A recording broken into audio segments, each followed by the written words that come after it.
एक खुशियों से भरा रंगीन शहर था जिसका नाम था सुनियोरू। यहाँ के घर कपकेक जैसे गोल थे, दरख्तों पर नन्ही नन्ही रोशनियां जगमगाती थी और हर तरफ बच्चों की हंसी गूंजती रहती थी। इसी शहर में रहता था एक प्यारा सा बच्चा जिसका नाम था मीलो। मीलो 8 साल का था। इसकी आंखें बड़ी और चमकती हुई थीं और वो हमेशा पीली हुडी पहने रहता था जिस पर एक नीला सा सितारा बना था। जहाँ मीलो जाता वहाँ मुहिम खुद चल कर आ जाती। मीलो का सबसे अच्छा दोस्त था लूमी, एक नन्हा सा आसमानी नीला रोबोट। लूमी के पाँव नहीं थे बल्कि छोटे छोटे पहिए थे और उसकी गोल आंखें रोशनी से चमकती थी। वो खुश होता तो बीप बीप की आवाज निकालता था। हर रोज शाम को मीलो और लूमी जाते थे क्लॉकवर्क पार्क। ये कोई आम पार्क नहीं था, ये जादुई था। यहाँ फूल घूमते थे, पेड़ उछलते थे और हर तरफ खुशियों की टिक टिक सुनाई देती थी। एक दिन मीलो अचानक रुक गया, हैरत से। लूमी, क्या तुमने सुना? लूमी ने गौर किया। बीप, पार्क की टिक टिक बंद हो चुकी थी। फूल मुरझाने लगे, पेड़ रुक गए और आसमान भी उदास हो गया।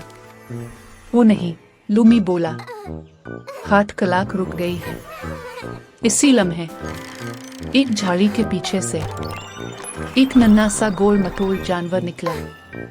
मैं पिंक हूँ, वो हंसा बुलबुलों जैसी हंसी के साथ।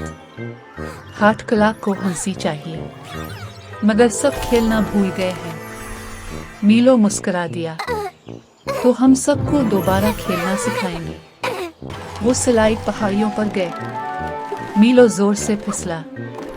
लूमी तेजी से आया और पंख उछलता रहा। सलाह चमक उठी। फिर वो गीगल तालाब पहुंचे। लूमी ने मजाक सुनाया।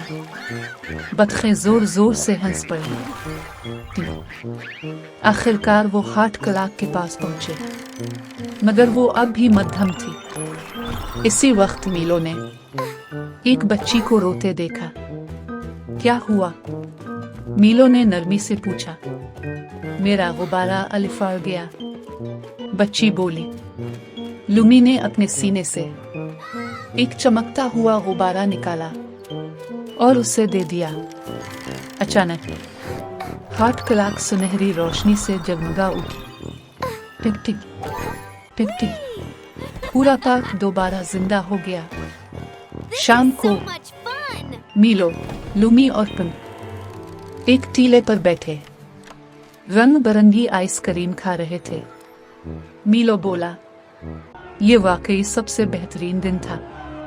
और यूं खुशियां हमेशा के लिए क्लॉकवर्क पार्क में बस गई।